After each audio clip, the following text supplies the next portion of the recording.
Have you ever felt invisible, moving through the world like a shadow while everyone else seems to shine? What if I told you that sometimes being overlooked is exactly what positions you to change everything? Maya Chan had perfected the art of disappearing in plain sight. At 24, she moved through downtown Seattle like morning mist. There, but not quite there. Noticed, but never remembered. Her job at the Central Library suited her perfectly, surrounded by thousands of stories. She could hide among the shelves, organizing other people's words while keeping her own locked away. On that Tuesday morning in October, as autumn painted Pike Place Market in shades of amber and rust, Maya witnessed something that would shatter her invisible existence forever. Hey, an elderly man, distinguished despite his worn coat, fumbled with his wallet near the flower stalls. A single silver key tumbled to the wet pavement. Maya's breath caught.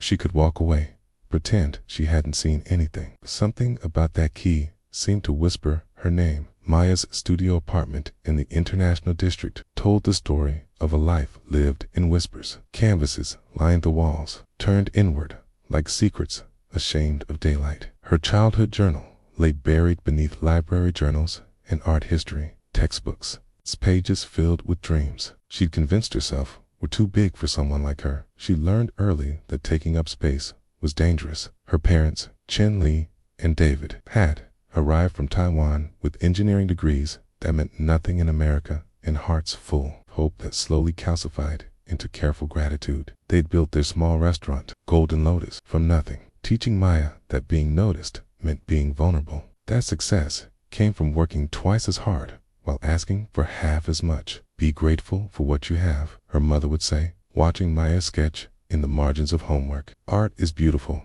but it doesn't feed families. So Maya fed her artistic hunger in secret. She'd discovered art restoration through late-night YouTube videos, fascinated by the delicate process of bringing damaged beauty back to life. Her browser history was filled with conservation techniques, pigment analysis, and the careful science of preservation. She'd even taken online courses, paying with tip money saved from weekend shifts at the restaurant. At the library, she was Maya, the organizer. Maya, the quiet one. Maya, who never speaks up in meetings. Mrs. Patterson, her supervisor, had a talent for looking through her as if she were made of glass. When Maya suggested climate-controlled storage for the rare book collection, Mrs. Patterson nodded absently and assigned the project to someone else. When Maya noticed deterioration in the 19th century city records, her carefully written report disappeared into the administrative void. You should say something more, Sophie, her only real friend, had told her over coffee the week before. Sophie worked in the library's digital archives, her purple hair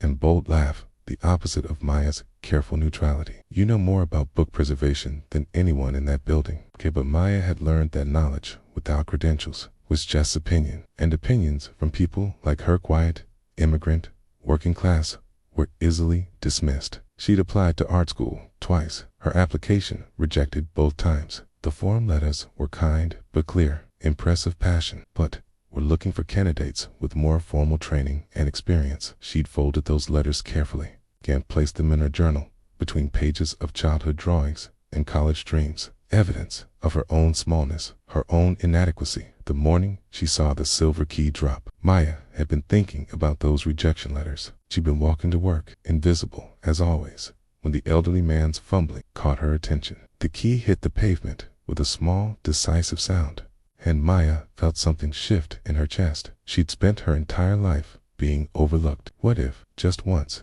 she chose to be seen? Henry Blackwood had been walking the same route through Pike Place Market for 3 years. Ever since retirement had left him with too much time and too many memories threatening to slip away. At 78, his mind remained sharp most days, but the small betrayals were accumulating forgotten names, misplaced objects, the growing fear that his life's work would dissolve into the fog that increasingly clouded his thoughts. The silver key belonged to safety. Deposit box 247 at First National, where he kept the things that mattered most. His late wife, Eleanor's jewelry, the original contracts from Blackwood Publishing, and the photographs from 40 years of building an empire from words and dreams. He'd been carrying it to the bank when his arthritis-stiff fingers betrayed him. "Excuse me," came a voice so soft he almost didn't hear it above the market's morning bustle. You dropped this? Henry turned to find a young Asian woman holding his key, her dark eyes downcast but determined. She was small, unremarkable in the way that made people instantly forgettable, but something about her careful posture suggested hidden depths. "Thank you," he said, studying her face. There was something familiar there, though he couldn't place it. "That was careless of me." "It happens," she said, then seemed surprised by her own words. "I mean, these things, they slip away sometimes." Henry pulled out his antique fountain pen. Blank Eleanor had given him on their 10th anniversary, wrote his name and phone number on a coffee shop receipt. The pen was his constant companion, its weight familiar in his fingers, talisman against the forgetting that haunted his days. "I'm Henry Blackwood. I'd like to thank you properly. Perhaps coffee?" Maya's eyes widened slightly. "No, that's not necessary. I just work at the library," Henry guessed, noting the careful way she handled the key, the reverent touch. That spoke of someone who understood the value of preserving things. "I thought so. There is something in the way you move, like someone who spends time with books." A flush crept up Maya's neck. "How did you know?" I was in publishing for 40 years, okay?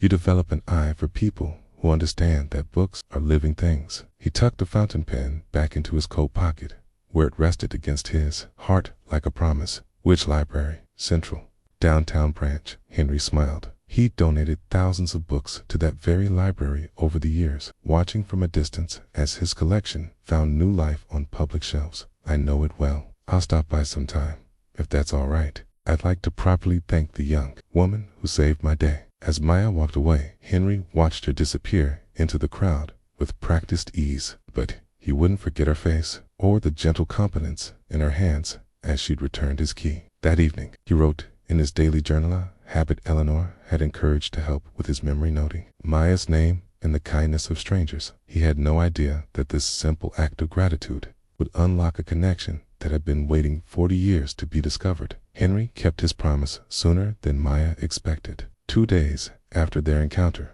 at Pike Place Market, she looked up from the returns cart to find him browsing the art history section, his distinguished frame incongruous among the college students and casual readers. "Mr. Blackwood," she said, her voice barely above a whisper. "You came." "I always keep my word," he replied, pulling a volume on Renaissance art from the shelf, "especially to people who return lost keys. I was hoping you might recommend something." "I'm interested in book preservation techniques." Maya's pulse quickened. It was such a specific request, so close to her secret passion, that she wondered if he somehow knew. "Are you? Do you have books that need restoration?" "A few. Family pieces, mostly. It's nothing too valuable, I'm sure." Henry's eyes twinkled with something that might have been mischief. "So I suspect value is often in the eye of the beholder." Despite her nervousness, Maya found herself drawn into conversation. She led him to the conservation section, pulling texts on archival practices and manuscript preservation.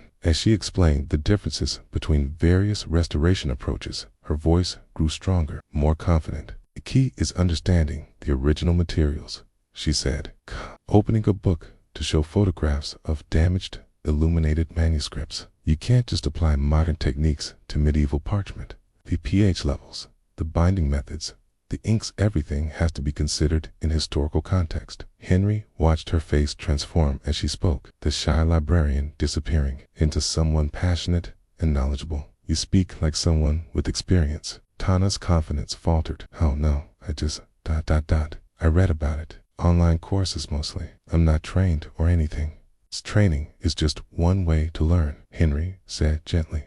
"Sometimes the best knowledge comes from curiosity and careful observation." He selected several books from her recommendations, then paused at a checkout desk. From his wallet, he withdrew a faded photograph, black and white, showing 2 young men in what appeared to be a printing workshop. One was clearly a younger Henry. The other was Asian, perhaps in his 30s, with careful hands and an intent expression. "This was taken at my publishing house in 1982, Henry said, studying the image with reverence. "The other gentleman was one of our master bookbinders, Chen Wei, remarkable craftsman. He taught me more about the soul of books than anyone before or since." Maya's breath caught. Chen Wise, that was her grandfather's name, but it couldn't be the same person. Grandfather had worked in restaurants, hadn't he? Her parents had never mentioned anything about publishing or bookbinding. "Did you know him well?" she asked, trying to keep her voice steady. For a time.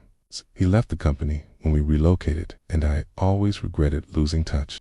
Henry tucked the photograph back into his wallet. He had this philosophy that books were living things, that they carried the souls of everyone who touched them. I never forgot that. As Henry left with his armful of books, Maya stood frozen behind a circulation desk, her world tilting on its axis. Maya's conversation with her parents that evening yielded more confusion than clarity. Yes, her grandfather had worked with books, but the details were vague, lost in the family's careful habit of not dwelling on the past. Her mother changed the subject quickly, as she always did when old memories threatened to surface. The next morning, at work, Maya carried the weight of unanswered questions. She brought one of her grandfather's old rejection letters from art school, a thin piece of paper that had shaped her understanding of her own limitations. The letter, formal and final, seemed to whisper from her bag, "We appreciate your enthusiasm, but we're looking for candidates with more substantial credentials and formal training background.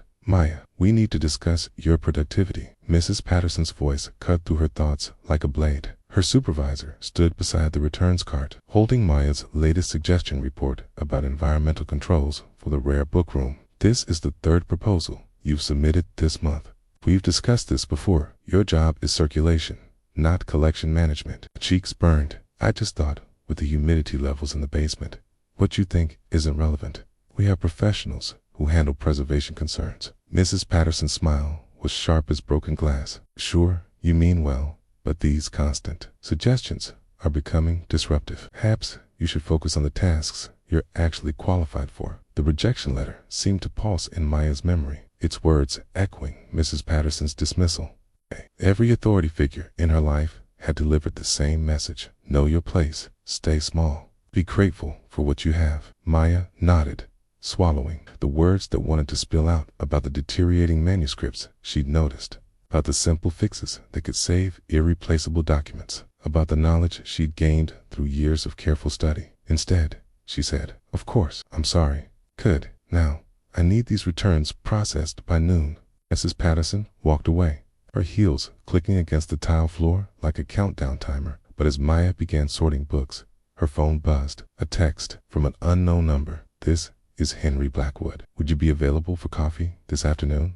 I have something I'd like to discuss regarding book restoration." Maya stared at the message, her heart hammering. After Mrs. Patterson's dismissal, after years of being told her passion wasn't worth pursuing, Henry's invitation felt like a lifeline thrown into dark water. She glanced around the library, at the circulation desk where she'd spent 3 years being invisible, at the rare book room where her suggestions went to die, at Mrs. Patterson's office where her potential was systematically diminished. The rejection letter in her bag felt like a weight, but Henry's message felt like possibility. "Yes, what time?" she typed back. The response came quickly. 2 p.m., Pike Place Market, the coffee shop by the flower stalls. "I have a proposition that might interest you." Maya spent the rest of her shift in a strange, suspended state, fielding Mrs. Patterson's disapproving glances, while anticipation buzzed beneath her skin. She had no idea what Henry wanted to discuss, but for the first time in years, someone was asking for her opinion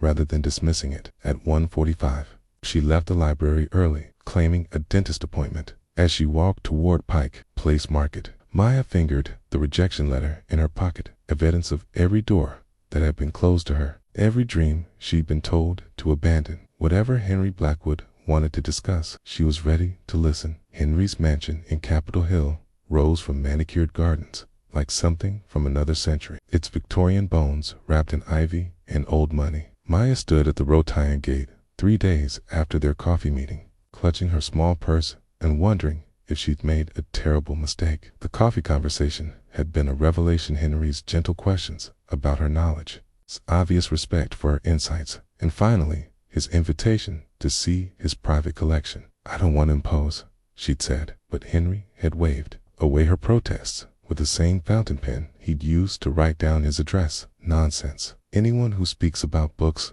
the way you do belongs among them."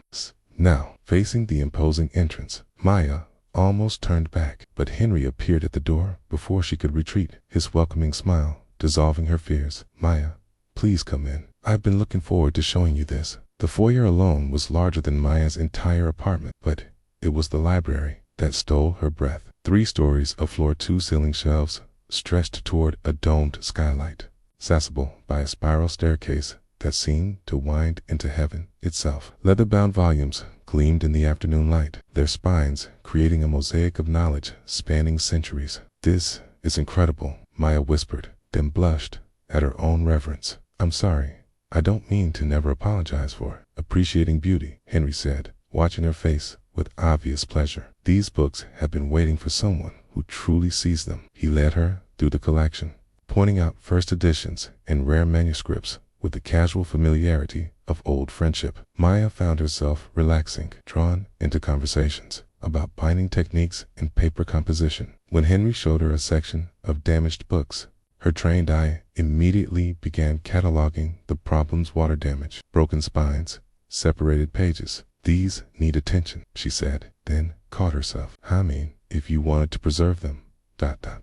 Actually, that's exactly what I hoped you'd say." Henry pulled a volume from the shelf of 15th century illuminated manuscript, its gorgeous initial capitals faded and flaking. The manuscript was breathtaking, even in its damaged state, each page a work of art that had survived centuries of handling. Gold leaf caught the light like trapped sunlight, and Maya could see where careful hands had once lovingly crafted each letter, each delicate illustration. Maya's hands trembled as she accepted the book. She could see exactly what needed to be done: careful cleaning to remove accumulated grime, pigment stabilization to prevent further flaking, gentle pressing to restore the page's integrity. The work would require patience, precision, and an understanding of medieval techniques that few modern conservators possessed.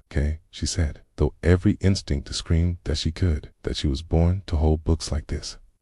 Not qualified. You need a professional conservator. I've consulted 3 professional conservators, Henry said quietly. They all gave me estimates of 6 months and $15,000. But when you held this book just now, you touched it the way your grandfather used to touch damaged manuscripts, like you could feel their pain. Maya's head snapped up. "My grandfather." Henry's eyes crinkled with something between mischief and kindness. "Chen Wei was more than a bookbinder, Maya. He was an artist. And unless I'm very much mistaken, his granddaughter inherited more than his name." The manuscript felt warm in Maya's hands, its centuries-old parchment, whispering secrets only she seemed able to hear. For the first time in her life, she was holding something that felt like destiny, a piece of history that needed her specific touch, her inherited knowledge, her careful hands. "What are you asking me to do?"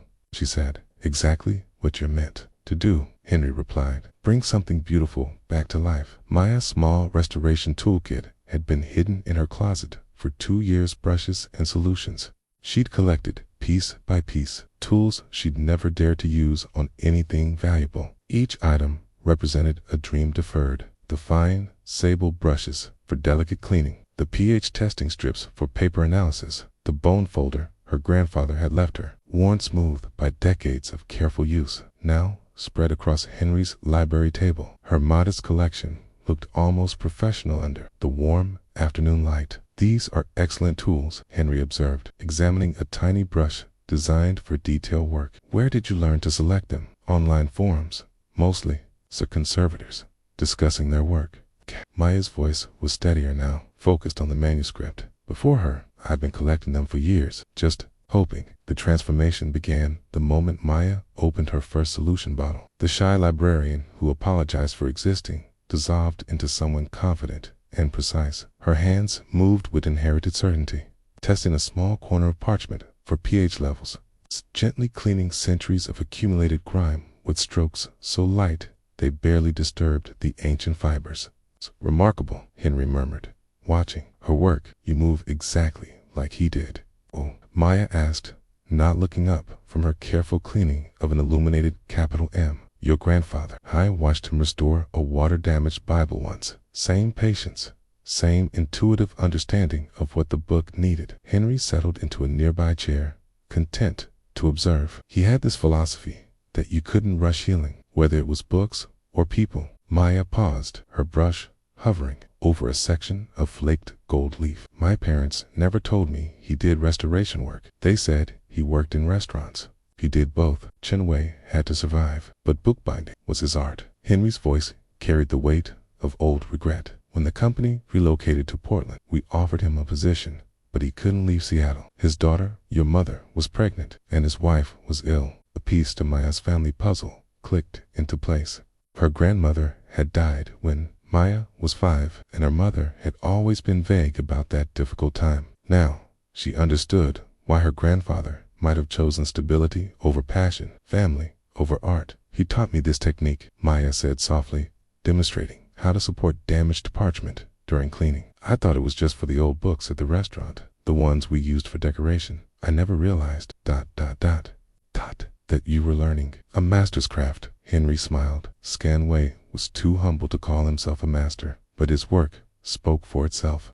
Some of the binding techniques he developed are still used by conservators today. As Maya worked, her confidence grew. The manuscript responded to her touch like it had been waiting decades for exactly these hands, this knowledge, this careful attention. When she successfully stabilized a section of flaking gold, revealing the original brilliance beneath, both she and Henry caught their breath. This is what you were meant to do, Henry said quietly. Not hide in circulation desks or apologize for knowing things.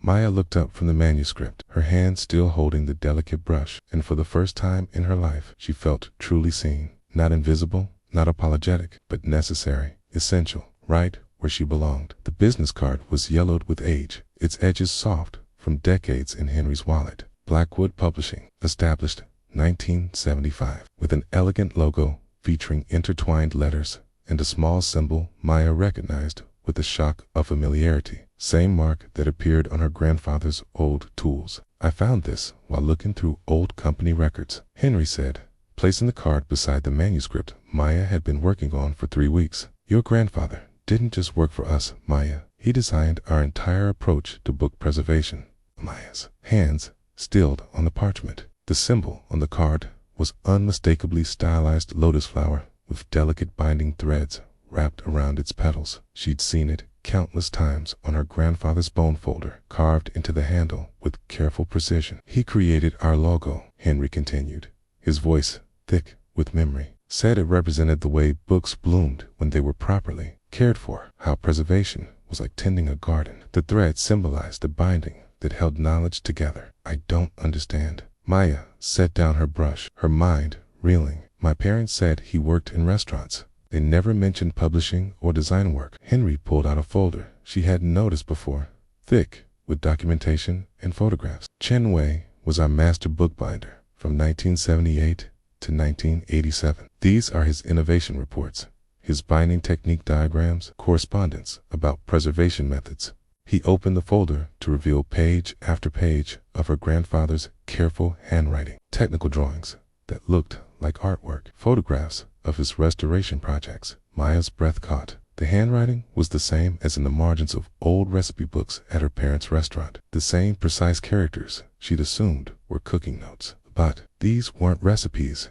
They were formulas for book preservation, detailed instructions for pigment analysis, careful observations about how different papers aged. He revolutionized our approach to Asian manuscript preservation, Henry said, turning to a photograph of Chen Wei demonstrating a binding technique to a group of younger workers. Before him, Western conservators were damaging more Asian texts than they were saving. Your grandfather taught us that different cultures required different approaches, different understanding. Maya recognized her grandfather in the photograph younger, but with the same gentle hands, the same focused expression she remembered from childhood. He was clearly respected by his colleagues, clearly valued for his expertise. Lee's wasn't the quiet restaurant worker her parents had described. Ali, why didn't they tell me? Maya whispered, touching the photograph gently. Sometimes families protect their children from dreams they think are too dangerous, Henry said softly. Your grandfather left us not because he didn't love the work, but because he loved his family more. Your grandmother was dying. Your mother was struggling as a new parent, and restaurant work offered more immediate stability than artists and crafts. Maya thought of her mother's constant warnings about impractical dreams, her father's emphasis on steady work and steady pay. They'd been protecting her from the heartbreak they'd watched her grandfather endure the choice between passion and survival. But he never stopped teaching, Henry continued, pointing to Maya's restoration work. Look at your techniques. That's not amateur knowledge. you picked up online. Okay. That's inherited mastery, passed down through hands-on learning, disguised as helping. With old books, Maya stared at the business card, its faded elegance representing a world she'd never known she belonged to. The lotus and threads logo seemed to pulse with the new meaning. Her grandfather's mark, her family's hidden contribution to preserving beauty. He made sure you learned, Henry said quietly, even if he couldn't tell you why it mattered, even if he couldn't give you the confidence to claim your inheritance. For the first time, Maya understood that her invisible existence wasn't just about her own fears. It was about carrying forward a legacy that had been carefully hidden, lovingly preserved, and quietly passed down through generations of careful hands. The vintage company ledger was bound in deep green leather, its pages filled with meticulous records from Blackwood Publishing's golden years. Henry opened it to a section dated 1982, his finger tracing entries written in careful script. Each line documented payments, projects, and innovations, but one name appeared more frequently than any other. Chenway, advanced binding consultation, $500. Chenway, manuscript restoration supervision, $750. Chenway, training seminar development, $1,200. Henry read the entries aloud, his voice growing stronger with each figure. Your grandfather wasn't just an employee, Maya. He was our highest paid consultant. These amounts were significant for the 1980s. Maya stared at the numbers, each entry reshaping her understanding of her family's history. Her grandfather hadn't been struggling, he'd been thriving, building a reputation that commanded respect and compensation. I want to offer you something, Henry said, closing the ledger and meeting her eyes directly. The University of Washington has one of the country's finest art conservation programs. I'd like to sponsor your enrollment. The words hit Maya like a physical force. Sponsor? I don't understand. Full tuition, living expenses, materials, everything you need. Henry's voice was calm matter of fact, as if he were discussing the weather. You have natural talent that surpasses most trained conservators I have worked with. You deserve the credentials to match your abilities. Maya's chest tightened. The rejection letters, the dismissive comments from Mrs. Patterson, the years of being told she wasn't qualified, all of it rose in her throat like a tide of doubt. I can't accept that. It's too much. I'm not worth. Stop. Henry's voice was gentle but firm. Your grandfather's innovations in binding techniques are still taught in conservation schools. His methods for preserving Asian manuscripts are considered standard practice. You're not asking for charity, you're claiming an inheritance. He pulled out another document, a letter from the university's conservation department detailing their program requirements and expressing interest in a candidate with Maya's unique background. I've already spoken with Dr. Sarah Chino Relation, though she knows your grandfather's work. She's eager to meet someone who learned his techniques firsthand. Maya's hand shook as she held the letter. Dr. Chin's words blurred through her tears. The field desperately needs conservators who understand both traditional Asian techniques and modern scientific methods. A student with practical experience in Chenway's binding innovations would be invaluable to our program. Why? Maya whispered. Why would you do this for me? Henry was quiet for a long moment, his eyes distant with memory. Your grandfather saved my company once. We had a collection of 15th century manuscripts, damaged in a flood, irreplaceable documents that 3 different conservators said were beyond repair. Chenway worked for 6 months, developing new techniques, combining traditional methods with innovative approaches. He didn't just restore those books, he revolutionized how we thought about conservation. He paused, watching Maya's face. But more than that, he taught me that preservation isn't just about technique. It's about understanding that every book carries someone's soul, someone's truth. When I watch your work, I see that same understanding. That's not something you can teach, it's something you inherit. Maya thought of her grandfather's hands guiding hers as a child, showing her how to smooth wrinkled pages, how to support damaged spines. Those moments hadn't felt like lessons. They'd felt like love, like quiet time together. But now she understood they were both. I'm scared, she admitted. What if I fail? What if I'm not as good as you think I am? Key, then you'll learn and grow like everyone else, Henry said simply. But Maya, you're already better than you think you are. The question isn't whether you're good enough for the program. The question is whether you're brave enough to find out how extraordinary you can become. The ledger lay open between them, her grandfather's name repeated like a promise across the decades. Maya traced one entry with her finger Chen Wei. Innovation Award, $2,000. Sin felt something shift inside her chest. Not just possibility, but permission. Permission to be more than invisible, more than apologetic, more than small. When would I start? Quietly, Henry smiled. Whenever you're ready to stop hiding. Maya found Chen Wei's master portfolio in her parents' attic on a rainy Sunday morning. 3 days after Henry's life-changing offer, her mother had reluctantly agreed to let her search through her grandfather's belongings, muttering about disturbing old memories and dwelling on the past. The portfolio was wrapped in silk, hidden beneath layers of winter clothes and forgotten Christmas decorations. When Maya unfolded the fabric, her breath caught. Inside were dozens of detailed drawings, binding designs, restoration techniques, and innovative approaches to manuscript preservation. Each sheet was signed with the same lotus and thread symbol from Henry's business card.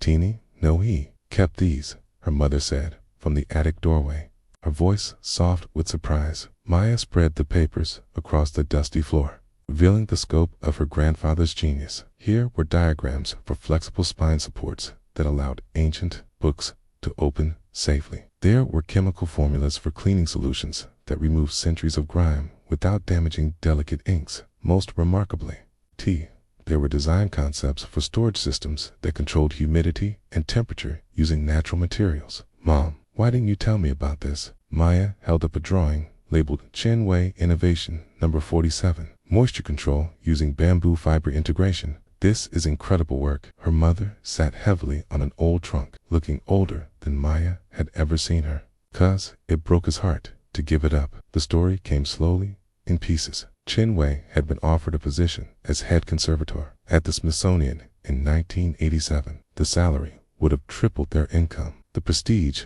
would have established him as one of the country's leading preservation experts. But Maya's grandmother was in the final stages of cancer, and her mother was struggling with postpartum depression after Maya's older brother was born. "He chose us," her mother said simply. "He chose family over fame, over money, over everything he'd worked for. But I saw what it cost him." He'd sit in the restaurant late at night working on these designs, trying to solve conservation problems he'd never get to tackle. Maya picked up another drawing, a revolutionary binding technique that would have changed how museums preserved Asian texts. Her grandfather's notes were meticulous, passionate, brilliant. This wasn't the work of someone who'd given up. This was the work of someone who'd never stopped creating, even when the world couldn't see his creations. The hostile email chain began arriving in Maya's inbox 2 days after she tentatively accepted Henry's sponsorship offer. Victoria Sterling, identified as Henry's business manager, had somehow obtained Maya's contact information and wasted no time expressing her concerns. Subject: regarding Mr. Blackwood's recent educational proposal. Read the first message. Ms. Chen, I feel it necessary to discuss certain practical considerations before you proceed with accepting Mr. Blackwood's generous but perhaps impulsive offer. Maya stared at her laptop screen in her small apartment, the formal language making her stomach clench with familiar anxiety. The email continued with surgical precision. While Mr. Blackwood's enthusiasm for your hobby is admirable, I must point out that graduate conservation programs require extensive preparation, academic credentials, and demonstrated commitment that extend far beyond weekend projects. Each subsequent email was more pointed than the last. Victoria had done her research thoroughly. She knew about Maya's rejection letters from art schools, her lack of formal training, her working-class background. The woman wielded Maya's insecurities like weapons, each paragraph designed to reinforce every doubt Maya had ever harbored about her worthiness. Given the significant financial investment involved, UW's conservation program cost exceed $80,000 per year, including living expenses. Mr. Blackwood's resources might be better directed toward established scholars with proven track records, rather than well-meaning amateurs. Victoria requested a meeting, and despite every instinct screaming against it, Maya agreed. They met at an upscale coffee shop in Belltown, where Victoria's perfectly tailored suit and practiced smile made Maya feel like a child playing dress-up in her best library clothes. "You seem like a lovely girl," Victoria began, her voice warm, but her eyes calculating. "But I'm concerned that Mr. Blackwood's fondness for you is clouding his judgment. He's been quite sentimental, since his wife's passing. Maya shifted uncomfortably in her chair. I don't understand what you're implying. Simply that elderly people sometimes make generous gestures that aren't in their best interests. Victoria stirred her cappuccino with deliberate precision. Tell me, what happens when you struggle in graduate school? When you discover that natural talent isn't enough to compete with students who've been preparing for this their entire lives? The questions hit like physical blows. Maya had wondered the same things during sleepless nights, imagining herself surrounded by classmates with art history degrees and museum internships while she fumbled with theoretical concepts her hands understood, but her mind couldn't articulate. Mr. Blackwood would feel responsible for your failure, Victoria continued. The guilt would be devastating for someone his age. Is that really something you want to risk? Aya's voice came out smaller than she intended. I never asked for his help. Of course you didn't, but you're accepting it, aren't you? Despite knowing you're not qualified. Victoria leaned forward conspiratorially. Between us, the conservation program has a 60% dropout rate. Most of those who leave do so in the first year, once they realize they're in over their heads. By the time Maya left the coffee shop, Victoria's words had taken root like poison. Every encouraging thing Henry had said seemed naive in retrospect. Every confidence Maya had built crumbled under the weight of practical reality. She was a library assistant with night school knowledge and inherited instincts. What made her think she could compete in a world designed for people with advantages she'd never had? That evening, Maya called Henry to decline his offer. She kept her voice steady, professional, grateful, but firm. She cited concerns about timing, about not being ready, about needing more preparation. She didn't mention Victoria's emails or their devastating coffee meeting. Henry's confusion and disappointment were clear even through the phone. Maya, I don't understand. Just yesterday, you were excited about the possibility. I've thought about it more carefully. Maya lied. It's too much, too fast. Maybe someday,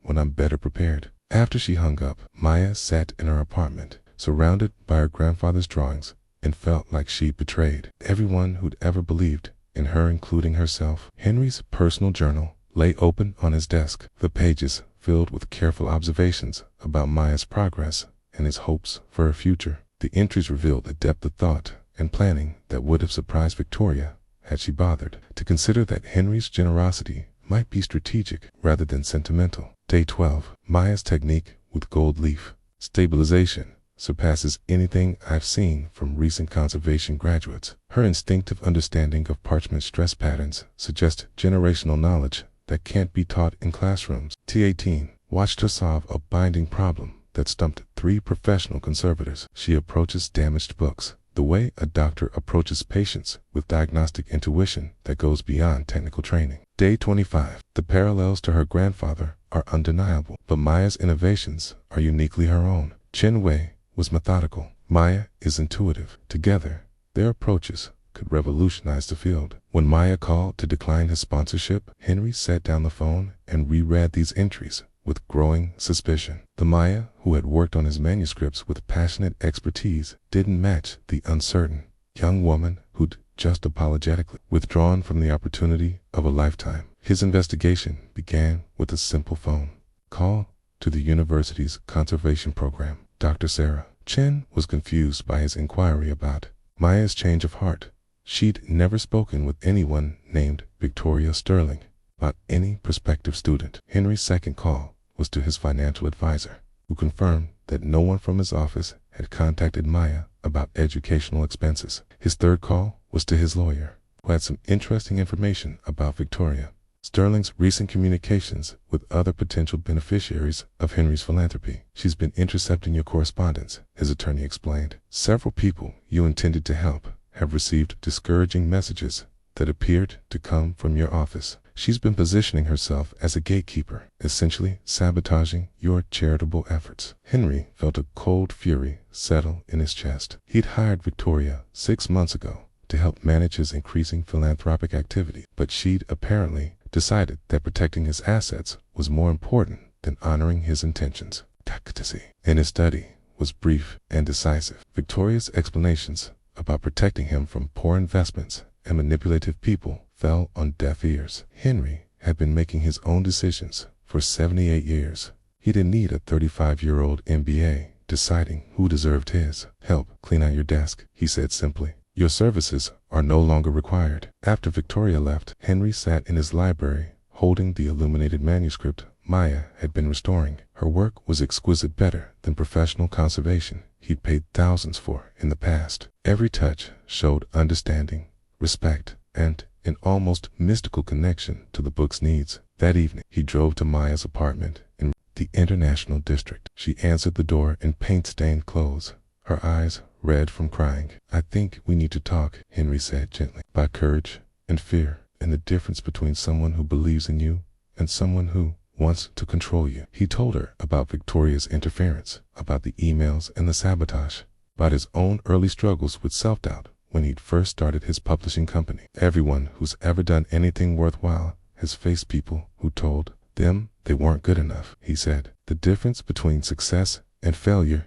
isn't the absence of doubts, the willingness to act despite it. Maya looked at her grandfather's portfolio spread across her small table, then back at Henry's kind, weathered face. For the first time in days, she felt like she could breathe again. What if I fail? She whispered. Then you'll fail at something extraordinary instead of succeeding at something small, Henry replied, and I'll be proud of you either way. The acceptance letter from the University of Washington's Art Conservation Program arrived on a crisp November morning. Its official seal, representing everything Maya had thought was beyond her reach. Her hands trembled as she read Dr. Sarah Chan's personal note. Your portfolio submission, particularly the documentation of traditional Asian binding techniques, represents exactly the kind of knowledge our field desperately needs. We're excited to welcome you to our program. Maya had spent 3 weeks preparing her application after reconciling with Henry, documenting her restoration work on his illuminated manuscript and including photographs of her grandfather's innovative designs. The process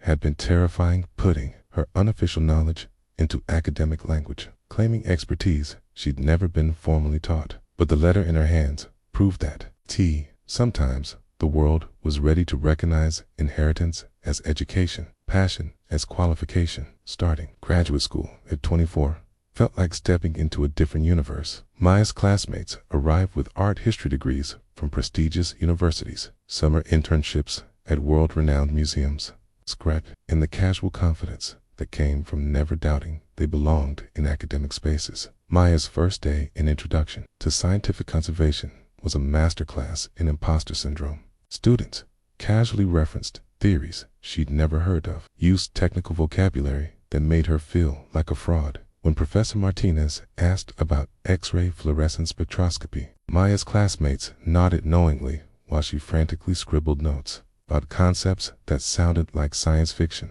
But when the conversation turned to practical work, actual handling of damaged materials, something shifted. Maya watched her classmates treat a 19th century watercolor like a puzzle to be solved intellectually, approaching it with theoretical knowledge, but lacking intuitive understanding of how the paper would respond to different treatments. Miss Chen, Professor Martinez said, noticing Maya's careful observation of the watercolor's fiber structure. What's your assessment? Maya hesitated, then decided to trust her inherited instincts. The paper is European, probably made from cotton rag, but it's been stored in variable humidity. You can see the cockling pattern suggests the artist used too much moisture in the original washes. If you try to flatten it with traditional pressing, we'll crack the pigment layer. We control the humidity gradually. The fibers will relax naturally. The room went quiet. Professor Martinez examined the watercolor more closely, then smiled. Excellent observation. It's exactly right. How did you determine the paper composition so quickly? The way it responds to ambient moisture, Maya said, gaining confidence. Its different fibers have different expansion rates. Cotton rag moves slowly and predictably. Its wood pulp would be more erratic. Her classmate Jessica, who'd been dismissive during introductions, stared at Maya with a new respect. Did you learn that in undergrad conservation classes? No, Maya said quietly. My grandfather taught me. Key said every paper has its own personality, and you have to listen before you try to heal. As the semester progressed, Maya discovered that her unconventional education was often an advantage. Her classmates struggled to translate theory into practice. Maya's hands already knew what worked. When they studied Asian conservation techniques, she could demonstrate methods her grandfather had perfected decades ago. Her first major presentation was on traditional Chinese bookbinding methods. Maya stood before her classmates and professors, no longer the shy librarian who apologized for existing. She spoke with authority about techniques that bridged centuries, about innovation disguised as tradition, about her grandfather's contributions to the field. Conservation isn't just about preserving objects, she concluded. It's about preserving the knowledge and techniques that created them. Sometimes that knowledge lives in libraries and textbooks. Sometimes it lives in the hands of people who've never had the opportunity to share what they know. The applause was long and genuine. Professor Martinez approached her afterward with an offer to assist on a major restoration project. T. 6th century Chinese scroll that had stumped the department. 4 months. For the first time in her life, Maya didn't apologize before accepting the restored medieval manuscript that would become Maya's master's thesis project. Arrived at the university in a climate-controlled case. Its 600-year-old parchment, scarred by fire damage from a monastery bombing in World War II. 3 previous conservation attempts had failed, each leaving the manuscript more fragile than before. Maya spent her first week simply observing, documenting every crack, every area of pigment loss, every place where modern intervention had caused additional damage. Her photographs revealed details that previous conservators had missed, subtle patterns in the fire damage that suggested the manuscript had been partially shielded, areas where medieval repairs showed how the original scribes had valued this particular text. It's a lost gospel, Dr. Chen explained during their first consultation. Possibly pre-Constantine, definitely controversial enough that someone tried to destroy it deliberately. The Vatican has been watching our progress very carefully. Maya's approach combined her grandfather's traditional methods with cutting-edge scientific analysis. She developed a new technique for stabilizing fire-damaged parchment using bamboo. Its fiber supports a modification of one of Chen Wei's innovations that allowed the ancient material to maintain flexibility while gaining structural integrity. The breakthrough came 4 months into the project. Maya was working late in the conservation lab, using microforceps to separate fused pages. She noticed something that made her breath catch. Hidden beneath centuries of soot and damage, traces of original illumination remained: gold leaf and ultramarine blue that glowed like stars in the careful lighting. Professor Chen, you need to see this, Maya called, her voice trembling with excitement. The revealed text was revolutionary. Early Christian writings that contradicted established historical narratives about women's roles in the early church. Maya's restoration hadn't just preserved a manuscript, it had uncovered lost history. The international conservation community took notice quickly. Maya's innovative bamboo fiber technique was featured in the Journal of Conservation Science. Her first published paper drawing responses from conservators worldwide. Museums in London, Tokyo, and New York reached out about damaged Asian manuscripts they'd previously considered beyond repair. You've solved a problem we've been struggling with for decades, wrote Dr. Elizabeth Hoffman from the British Museum. Would you consider consulting on our Tang Dynasty scroll collection? Maya read the email 3 times before believing it was real. 6 months ago, she'd been apologizing to Mrs. Patterson for suggesting climate control improvements. Now, the British Museum was asking for her expertise. Her thesis defense drew an unprecedented crowd of professors, graduate students, and visiting conservators who'd come specifically to see Maya's presentation. She stood before the panel with the restored manuscript displayed behind her, its revealed illuminations glowing under museum lighting. Traditional conservation approaches this manuscript as a damaged object requiring repair. Maya began, her voice steady and confident. But my grandfather taught me that damaged books aren't broken, they're waiting for someone who understands their language, their needs, their stories. She demonstrated her bamboo fiber technique, explaining how traditional Asian materials could support medieval European manuscripts in ways that synthetic supports couldn't. The combination of old knowledge and new science created possibilities that neither approach could achieve alone. Conservation isn't about returning objects to their original state, Maya concluded. It's about helping them continue their journey through time, carrying their stories to new generations. The unanimous approval of her thesis committee felt like vindication, not just for Maya, but for her grandfather's invisible legacy. As applause filled the room, Maya touched a small bone folder in her pocket chinwei's tool. Her inheritance, her reminder that some knowledge travels through hands and hearts rather than textbooks. The foundation charter that Henry presented to Maya was bound in leather as fine as any rare book.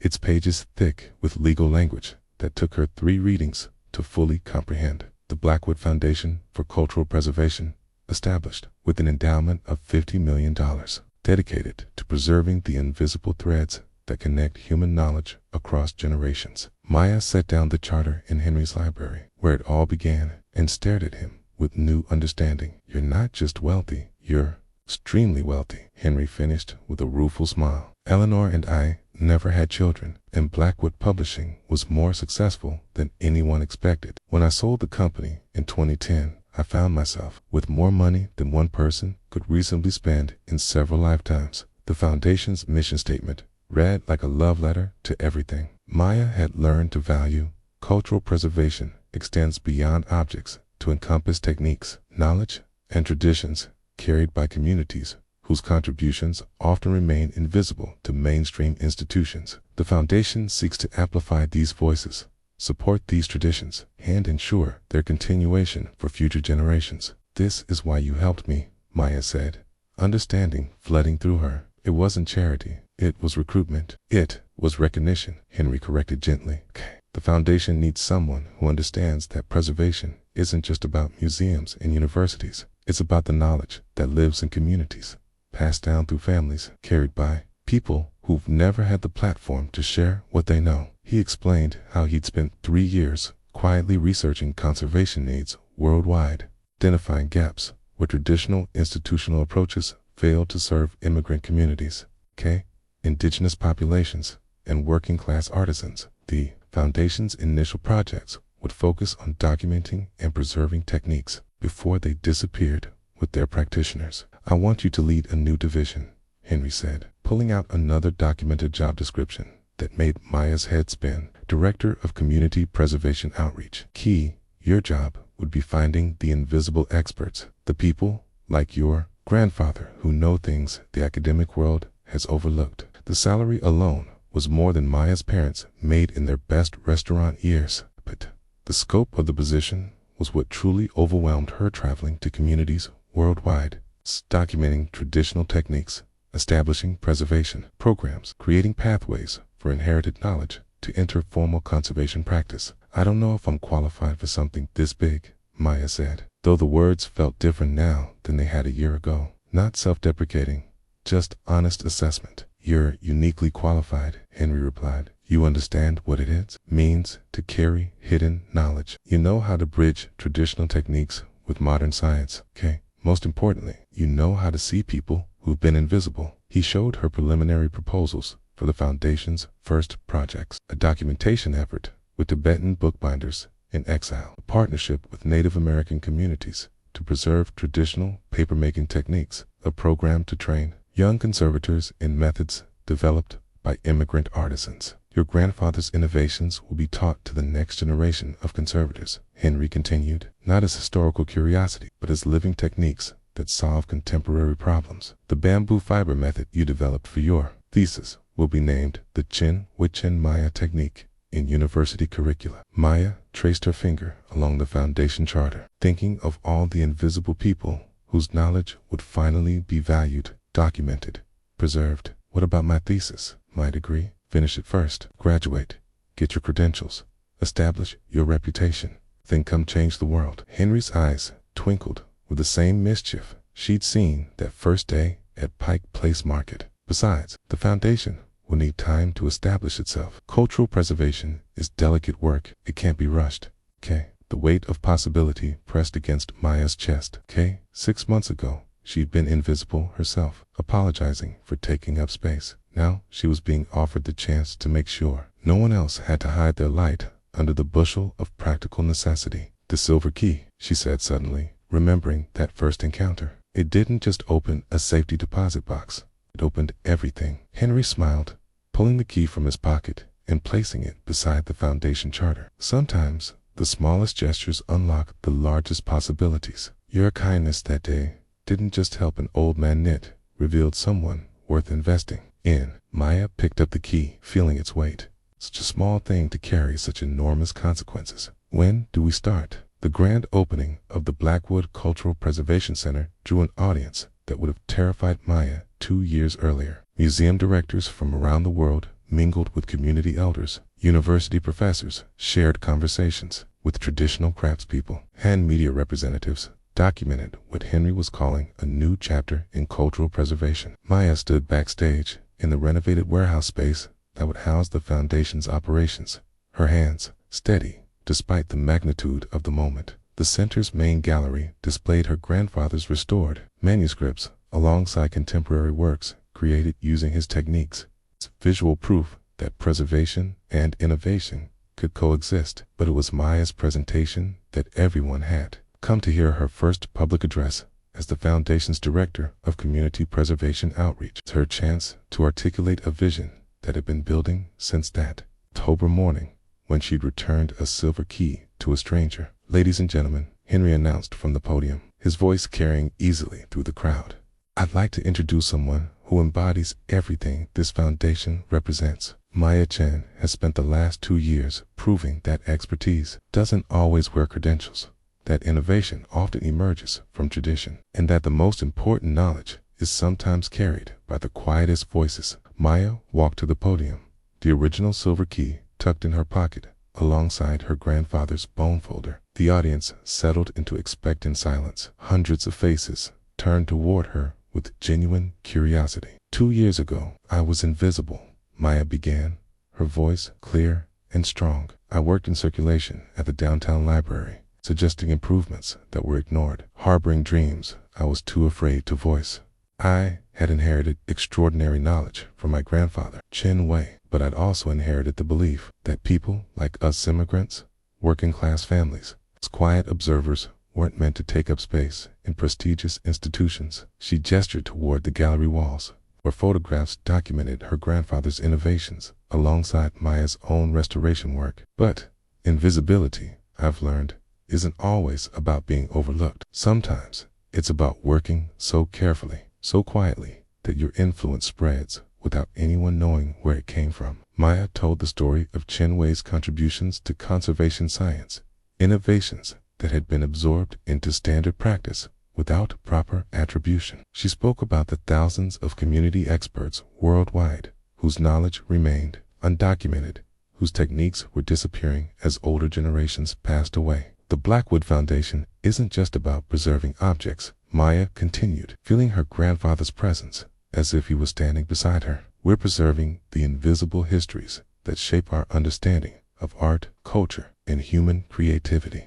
We're creating pathways for traditional knowledge to enter contemporary practice, showing that expertise is valued regardless of where it originated." She announced the Foundation's first major initiatives, partnerships with immigrant communities to document preservation techniques, scholarships for students from underrepresented backgrounds, and research grants for projects that bridge traditional and academic approaches to conservation. But it was Maya's final announcement that brought the audience to their feet. "Today, I'm honored to establish the Chen Wei Memorial Fellowship. It's providing full funding for 10 students annually to study traditional conservation techniques with community masters. These fellowships will ensure that inherited knowledge becomes institutional knowledge, that invisible expertise finally receives the recognition it deserves." The audience erupted in applause, but Maya wasn't finished. She pulled the silver key from her pocket, holding it where everyone could see. "This key belongs to Henry Blackwood, but it unlocked my destiny. When I returned it to him 2 years ago, I had no idea that one small act of kindness would reveal connections spanning decades, opportunities I never imagined possible, and a purpose that gave meaning to every moment I'd spent feeling invisible." She looked directly at Henry, who was wiping tears from his eyes. "But the most important thing this key unlocked wasn't my future. It was my understanding that every person carries knowledge worth preserving, stories worth telling, gifts worth sharing. The question isn't whether we're qualified to make a difference. The question is whether we're brave enough to believe that our contributions matter." Maya returned the key to Henry, a symbolic gesture that the cycle of kindness was complete but continuing. The Blackwood Foundation exists to find the invisible experts, to support the quiet innovators, to ensure that no one else has to hide their light because they don't fit traditional definitions of expertise. As applause thundered through the center, Maya saw her parents in the audience, their faces glowing with pride. She saw Sophie from the library, Mrs. Patterson looking stunned, tens of faces representing communities whose knowledge would finally be valued. The shy girl who had returned a dropped key was gone. In her place stood a woman who understood that visibility wasn't about being seen, it was about helping others see themselves as worthy of recognition, respect, and support. Maya's business card felt substantial in her hands, thick paper with elegant typography that read, Maya Chen, Director of Community Preservation Outreach, Blackwood Foundation for Cultural Preservation.